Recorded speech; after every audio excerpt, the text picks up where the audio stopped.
Listen, welcome everybody, GreenBoxTalk Ep.9, I think we're on. I'm gonna say 9, because I feel like it's 9. Or episode 10, I can't remember at this point. We just doing them shit. Akon or Buju tip, I just feel like there's so many better ways to support and really put money back in its pocket than playing his music every Friday or Saturday at Luxy for half an hour. Like, the motherfuckers that are going to the club and going to the parties, they don't give a fuck about that. You know what I'm saying? Like, if you really want to support the man, like, when I went on Saturday with Turtle and Janae, like,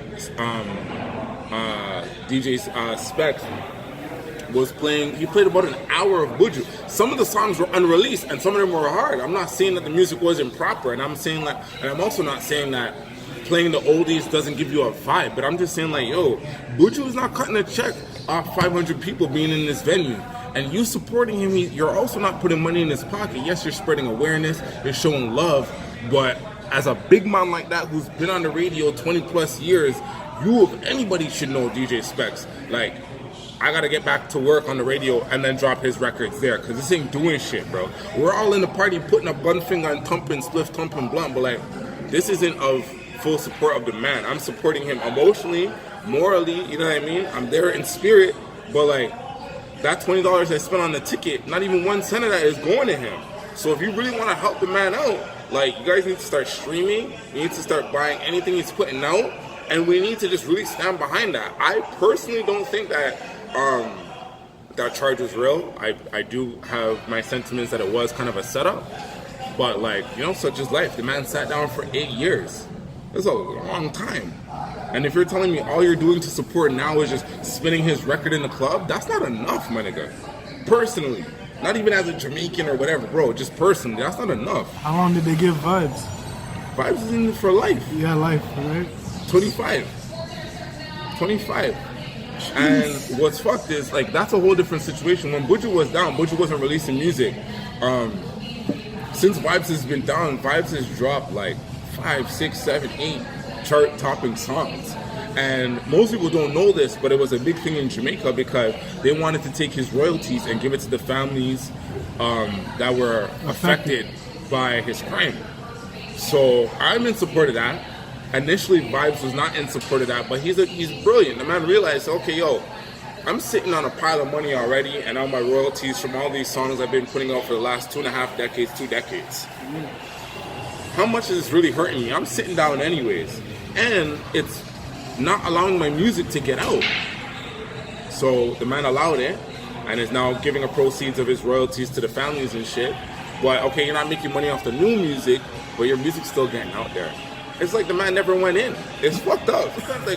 Like when I heard Underwater earlier this year, like in the summertime, I'm like, yo, how is the man still dropping bangers? And then I'm realizing, like, yo, just like Pac, just like Biggie, just like Prince, any great artist, they have a catalog of music that's unheard. Unreleased, and any good engineer and producer can strip that instrumental off, strip the music behind that, and build around those lyrics, build around those 16s and those 8-bar counts, right? So it's not like absurd that new fire music is coming out. My point is, like, if you're gonna support an artist who's locked down, go about it the right way. Just putting the whole free up on Twitter and Facebook and all that shit is not doing that. Yeah, ladies, send them some nudes. Send them some motherfucking nudes. If I'm locked up, bitch, you better be sending me ass. Right to my phone. Big facts though. When I did my little bid, shout out to Brookside.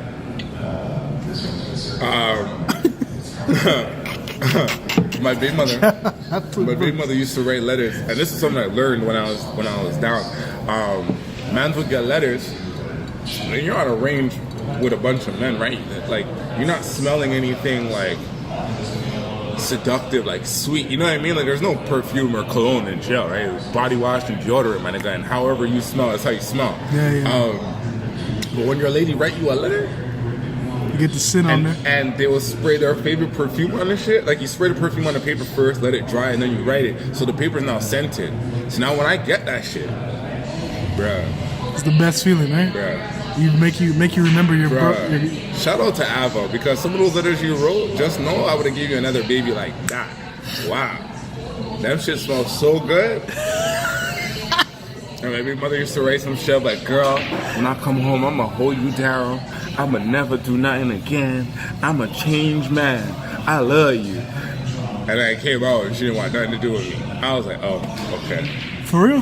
Not like in a bad way. We had just grown to be different people.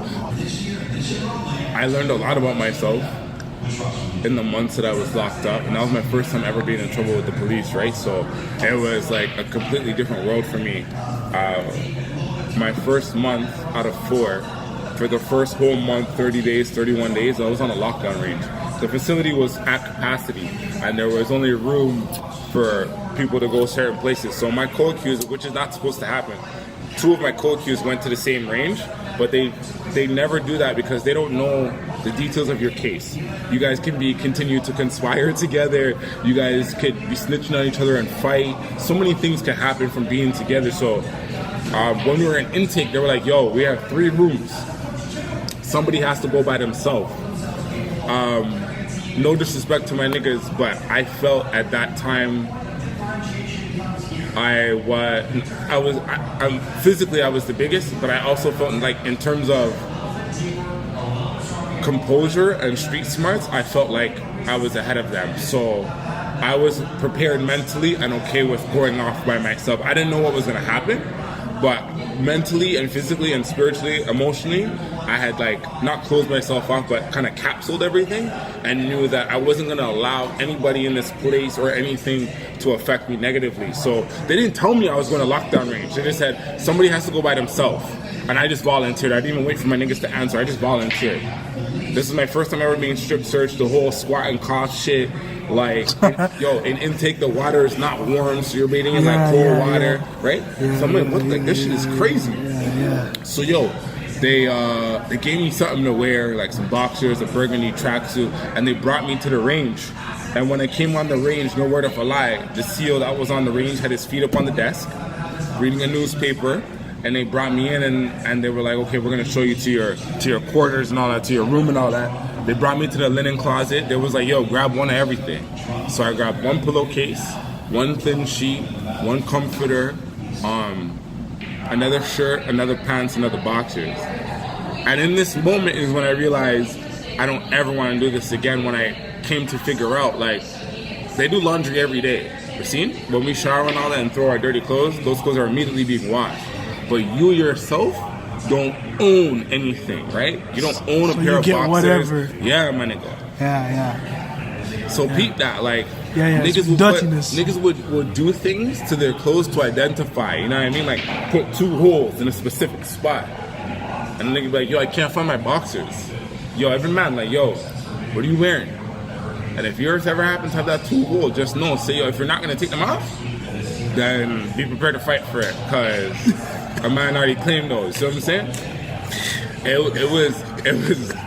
was a fucking surreal experience for me. But it was like boom.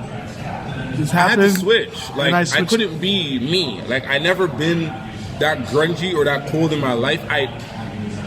Those elements of my personality are dormant, but like, I never thought even going into that situation I would have to revert to that or act in that manner. And I had to become grungy. Like, these niggas they're not your friends. Some of them will be cool with you, but then you have to remember, like, we all come from different blocks. We all come from different parts of the city. We all are into different shit. Some niggas is really in there is shooters. Some niggas is really in the trap. Some mans is raper man. Some man is like thief. You know what I mean? You gotta beat up those guys, though. Oh, yo, those guys are always on PC. They come on range, on regular range, somebody's crushing them. Or niggas that steal from like old people too. Like, I remember, yo, bro. If I tell you guys some of the people that I met in there, you would tell me I'm lying. I can't remember his last name now. This white youth, he's about my size too. The nigga was in there because him and his cousin, blood cousin, got high on E. And there was a dispute about, like, there was more drugs, right? So they got into an argument about, like, who did how much amount and how much is left and shit. And you know, the man, high out of his mind, went and poked up his gun over the drugs. Yeah. That's fucked. Another youth, and I'll never forget this. We were being transported, like we were walking and we were going from one building to another, and another range was going by us. And Madam had come to find out that one of the guys on that range was a raper man. So I like, you could feel that something was gonna happen, but we didn't know when or who was gonna be the one. But how you feel they find out? Everybody knows what you're in for. We all know. Yeah. We all know. But how you feel that everybody knows? Like who leaks the info? It's common knowledge. Okay, put it like this. Not all the time. Depends. Okay, but if you're a raper man and you come in, right, and me and you are cellies, one of the first things I ask is what you in here for? I already know your name. But if I rape somebody, I'm gonna make it something. But this is the thing. I'm gonna go ask the CEO. Somebody knows. I'm cool. Exactly. Somebody's cool with somebody. Someone wants to see you get fucked up. But this is what I'm saying. If you come in and you lie, now you're gonna get it double. because think about it like this. Me and you are sharing. You're coming into my cell. You're the new guy here, and I'm asking you, what are you here for?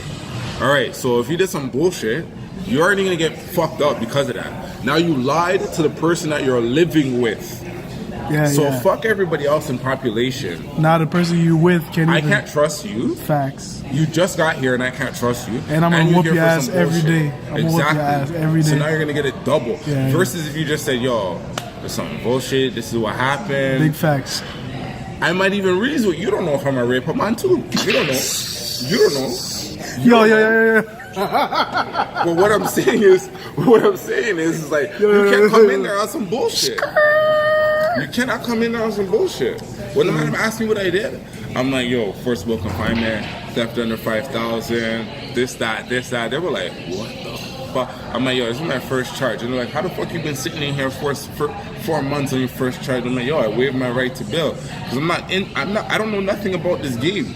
And I don't know about your Caribbean mother, but my Caribbean mother was always like, if you go to jail, I am not bailing you. Yo. That was it. They won't. Yo. They say that, but I feel like they're gonna come and save you. Yeah. But I really, in my heart of hearts, believed, and like my dad is an old school Jamaican, so and he was a cop in Jamaica, so I'm like, oh, this nigga definitely not taking his money and bailing me. Like, judge was like, what you finna do? I'm like, I'm gonna sit. I'm good. I'm gonna sit. No, but big facts, they'll come.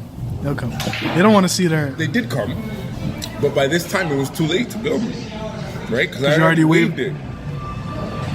So I knew, but again, because 3 of us were in the same facility, I would see them when we go to court and shit. None of us snitched. No man snitched. Everybody sat and did their time. We all got out on time served because we were sitting before a trial. See what I'm saying? Yeah. So, we were sitting before trial. Nobody pleaded, and when it came down to it, we were found guilty. But we'd been sitting for so long. We were getting 2 for, I think it was 2 for 1 or 1.5 for 1. So I think it was 1.5. So every day that you do counts for a day and a half. So you do 2 days, it's really fucking 3, right? And it continues like that. So by the time my 4 months was up, it was like I had 6 months. Yeah. So by the time I went to court, they were just like, oh, this is your first time doing this, nigga? Boom, time served, get the fuck out of here. And my dad died. My dad died when I was in there. So my mom had to come tell me. And that was a whole experience in itself. Because they pulled me out of school. I knew something was funny. When like my caseworker, my case manager, my CEO, Mr. Borden, he came and pulled me out of last period class in school, no problem. And me and the man loved basketball, so we were talking NCAA. This was at a time when Derrick Rose was still playing for Memphis Bulldogs college. Yo, taking it back. I'm telling you, I'll never forget, because I was on that Memphis bandwagon, because their team was all niggas, and they were eating, man. They were greasy.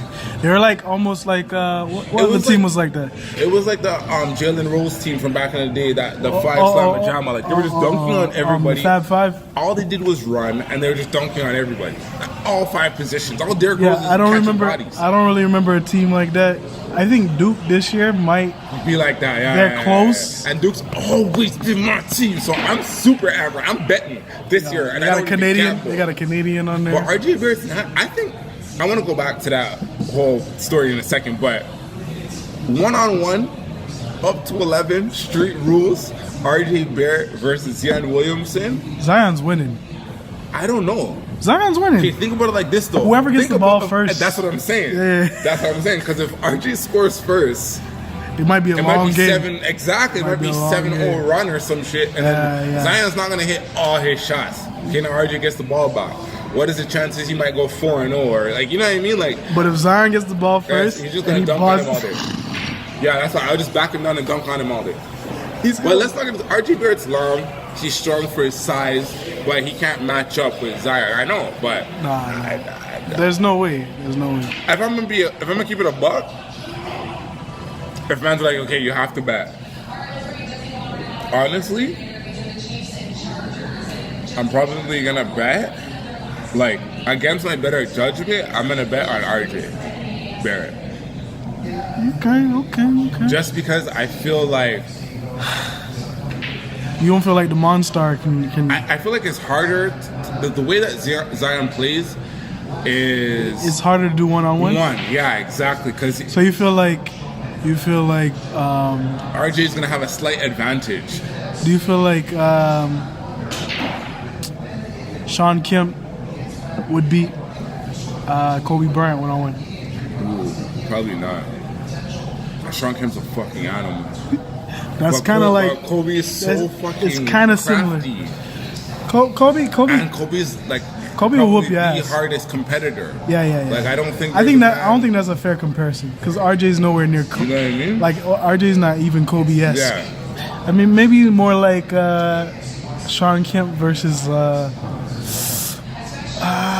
who would RJ be?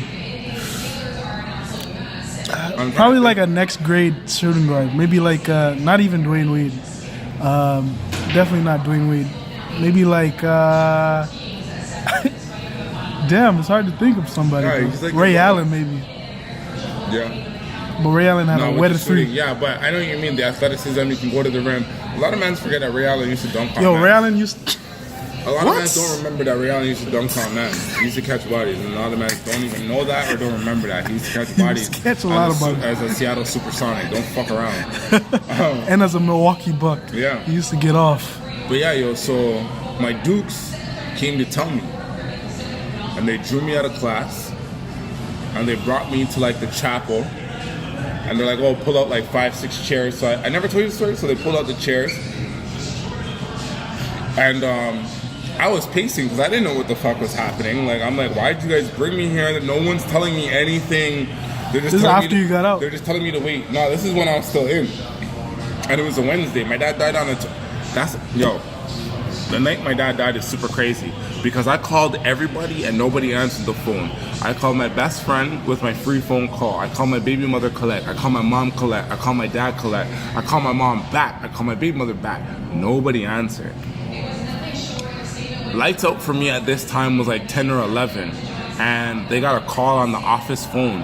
And it was super suspect because at that time of the night, the phone never rings. And outside calls coming in have a different ring than if one office is calling another office. Yeah, so I yeah. knew it was an outside call coming in. And it was like me and like 4 other guys up until this time. And I hear the guy saying like, okay, like no problem, I'll check on him. Yeah, everything's been good tonight. Like that's the tone that he's talking with. But I'm not paying no mind. I thought it was super odd that no one answered my calls, whatever. I went in my room and I wrote a really heartfelt letter to my mom because I just wanted her to know that at this point in time, my way of thinking has changed. I've been growing as a person. I miss my family, my son, my baby mother, my sisters, my mom. I miss everybody, right? And I wrote that letter. I put it in an envelope. I slipped it under the door for the COs to pick up. So I got another piece of paper and I wrote, Dear Daddy. And I'm good with words, and I literally sat there. I'm sitting at my fucking desk, and I didn't know how to start the letter. So I just said, all right, gonna write it tomorrow, and I'm gonna send it tomorrow. So I put everything away. I went to bed. Like I said, next day I got up, went to school. Everything was normal. They pulled me out of school, bring me to the chapel. Fast forward now, I hear the door open down the hall. It's 3 sets of footsteps.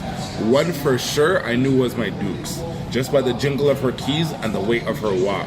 I couldn't tell who the other 2 were. When my mom came in the frame of the door, my mom was wearing a church hat. I look behind my mom's shoulder. It's my aunt, her only sister, and the social worker. My aunt's eyes are puffy and red. My mom's eyes are a little bit bloodshot. I can clearly tell my aunt's been crying way more than my Dukes. And both of them are dressed head to toe all black. That in a Caribbean world is death. Yeah. Something happened. And my mom's wearing like a frilly church hat and the lace is coming down over her face. So I already know. My son was born with complications. He was born with fluid in his lungs. So I thought off the rip, and at this time my son is only like 4 months old. So I thought off the rip. Something happened to you. I'm like, yo, bruh, I'm in here. Ava's out there by herself. That's why she never answered the phone. Fuck my youth. That's all I'm thinking at this. My mom hasn't even said a word. And I'm like, yo, mommy, what happened? Because I've been seeing them dressed in all black. I already know what's popping, so I'm like, what happened?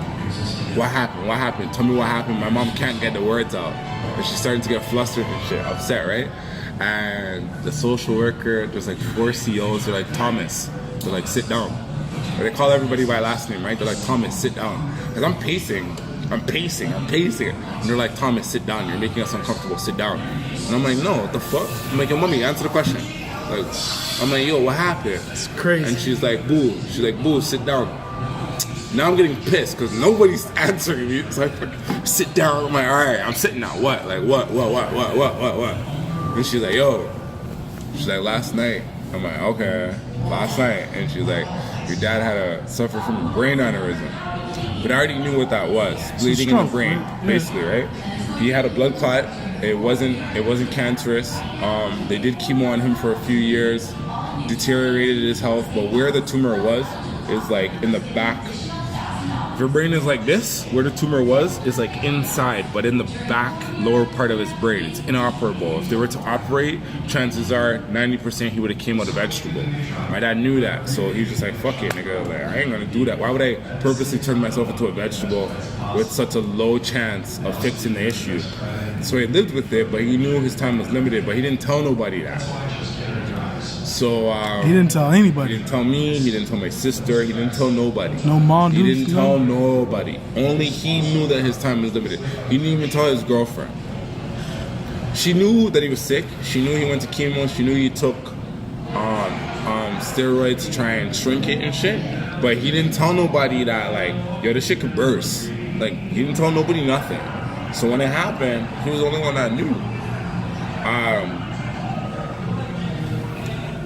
So my Dukes came and told me, but as soon as she's like, yo, he had a brain aneurysm and whatnot, as she's talking to me, she's like, yo, he had a blood vessel, and as she's explaining to me, I'm finishing her sentences, and my mom just kind of stopped talking, and I was like, yo, when did this happen? And she was like, last night. And I was like, is that why you didn't answer the phone? She was like, yeah, we couldn't tell you. She's like, I was also on the phone with the facility trying to like organize this so that we could come and tell you. I had court on Friday. This is Wednesday. I had court on Friday.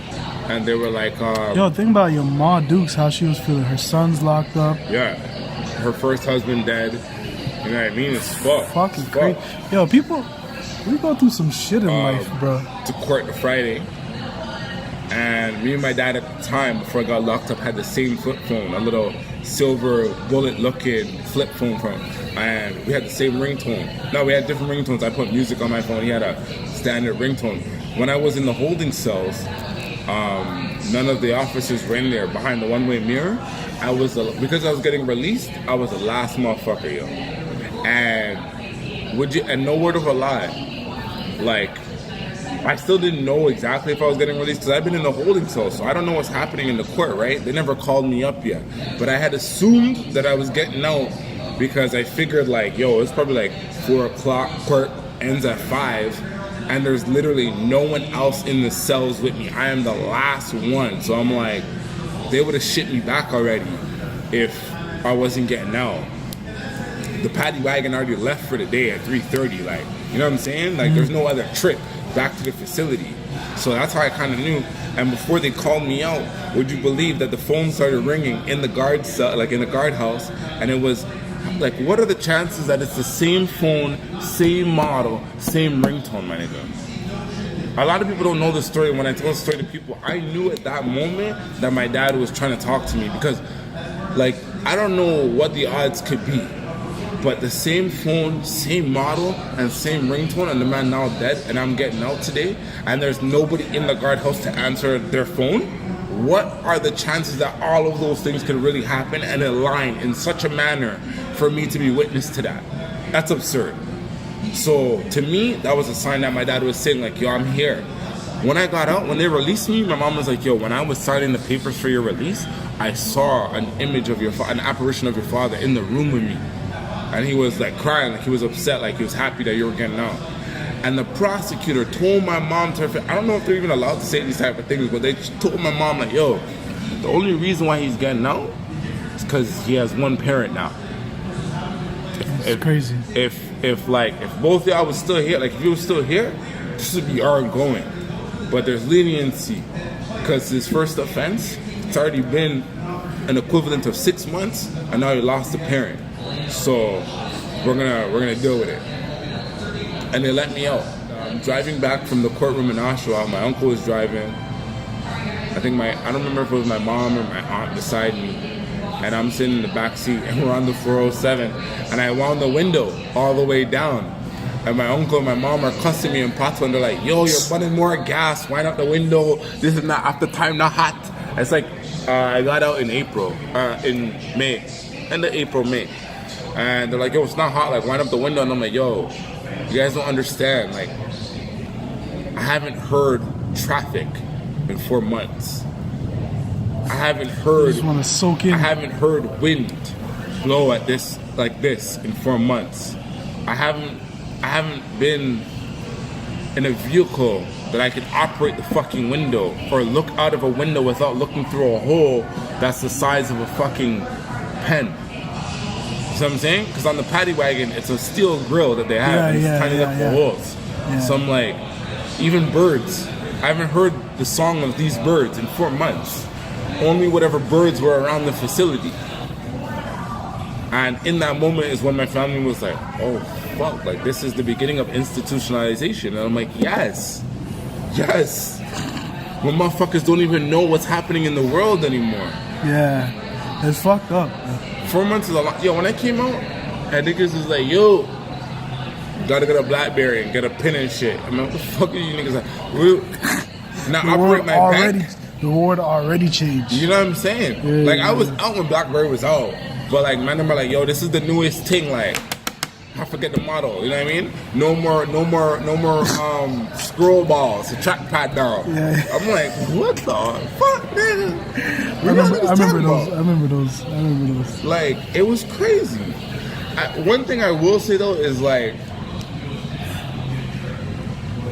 I understand and I empathize with the niggas that are in the street, but I just really want young black men to understand, like, even when it seemed, like, in hindsight, when I look back at my whole ordeal, I'm like, fuck, like, I could have went to any one of my cousins and asked for help.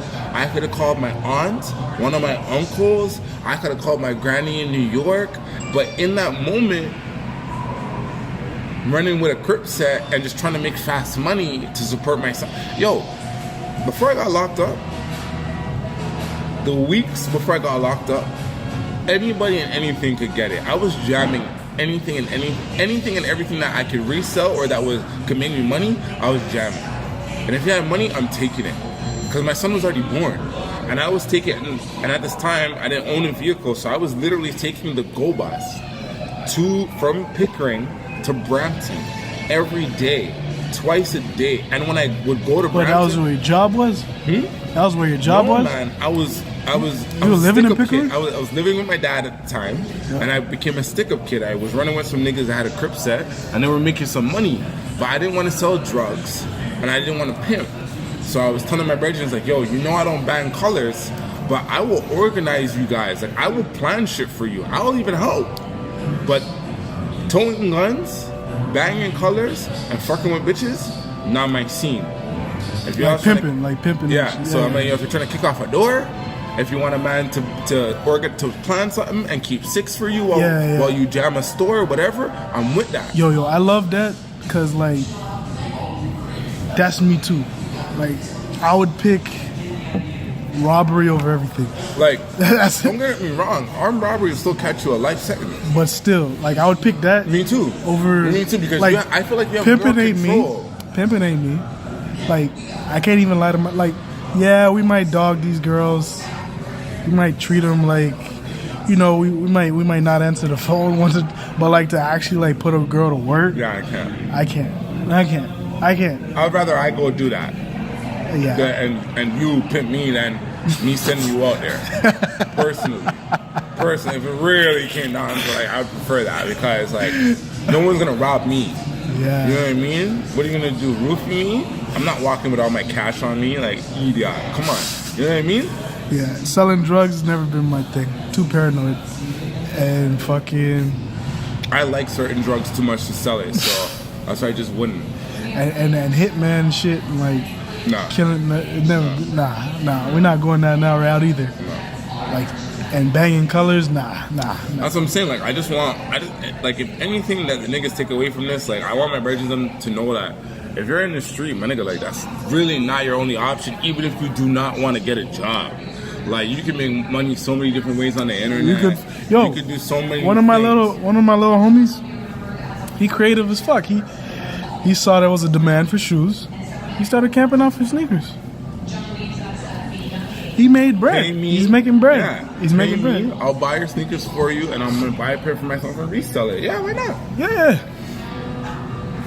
And then like now he's getting into the in crowd where the niggas they have like line holders. Yeah. That when they come, they're already in the front of the line for them. Yeah. So they hop in that spot. Yeah. And then they'll buy like 2, 3, 4 pairs, resell them, make crazy money. I know, it's stupid. And like you just gotta be creative.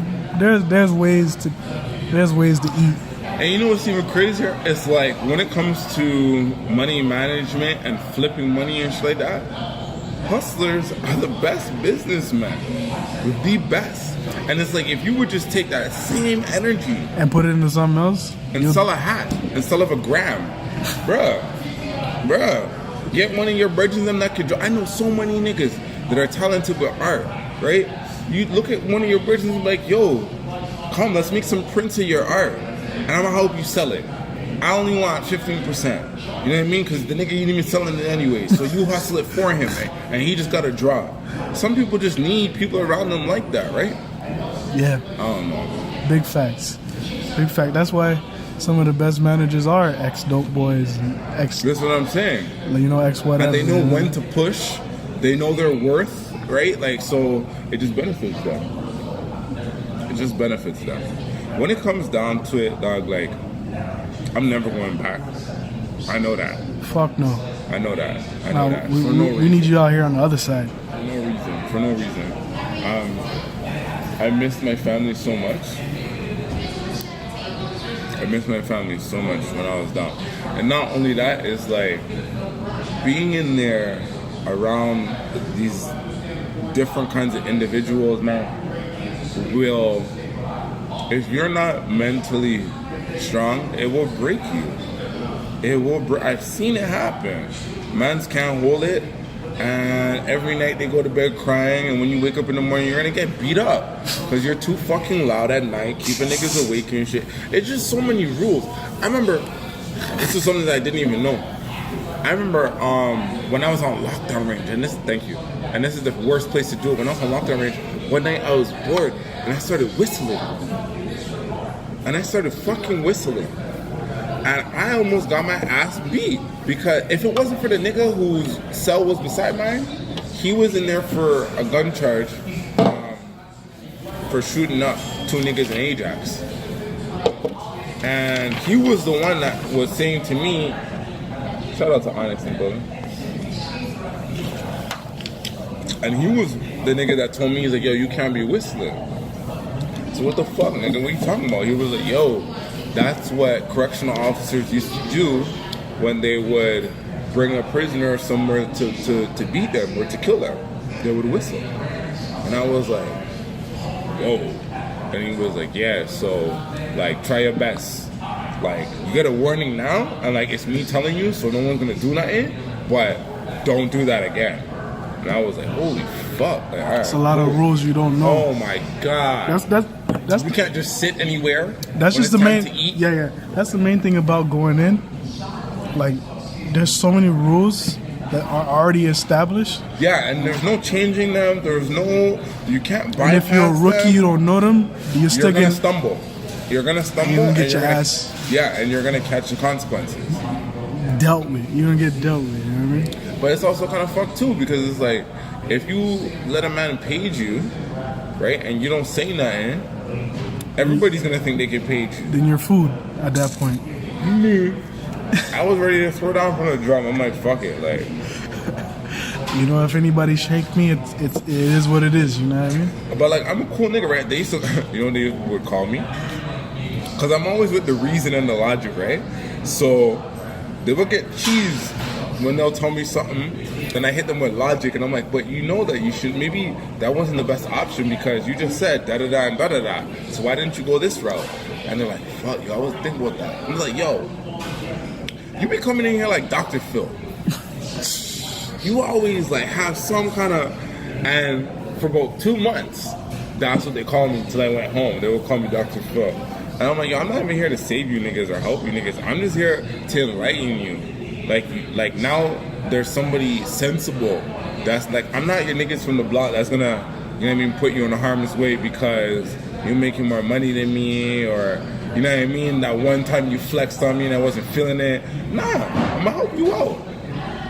I'm gonna show you, like, on the other side of the hill, sometimes the grass is greener. There's one nigga in particular that I really wanted to help, and he was from fuck, I can't remember the name of the hood. By the Science Center. There's a hood by the Science Center. I can't remember the name. Flemington Park. So Chucky was from Flemo. He was a rapper too, and he was kind of nice. But he had a lot of street cred because he put in a lot of work. And me and Chucky ended up becoming kind of close. But Chucky was younger than me, and he was hard-headed. And I'm like, fuck, man, like, this nigga, like, I could clearly see an OG just, you know what I mean, talking in the man's ear and just saying, yo, Chucky, like, yo, Chuck, like, yo, we're gonna have to go, you know, deal with something, or we're gonna go on a move and I want you to comment, da-da-da, and he'll be down. But it's like, he's impressionable. Exactly. And it's like, yo, if you're always the one putting in the work, like, why can't, and I'm not saying, if that's what you like to do, that's what you like to do, cool. But like, yo, why can't you be the man that keeps 6 one time? Why is it every time you gotta be the first guy in the door, and why do you gotta be the guy basically strapped? Why are you always the pawn? Why are you always the pawn? How come nobody else plays that role? You know what I mean? And this wasn't a role that you volunteered for. This is a role that a man said to you, yo, this is something I would like you to do. That means you don't have to do it. You know what I'm saying? Like, but to earn the cred, you gotta put in the work, right? No, but there were certain things, even with the set with 3PG, when I was running with them, there was just certain things I would tell my niggas that, yo, we don't have to do things a certain way. We could do things a different way. Where nobody has to get hurt. You know what I mean? Nobody has to, like, be a victim of physical violence.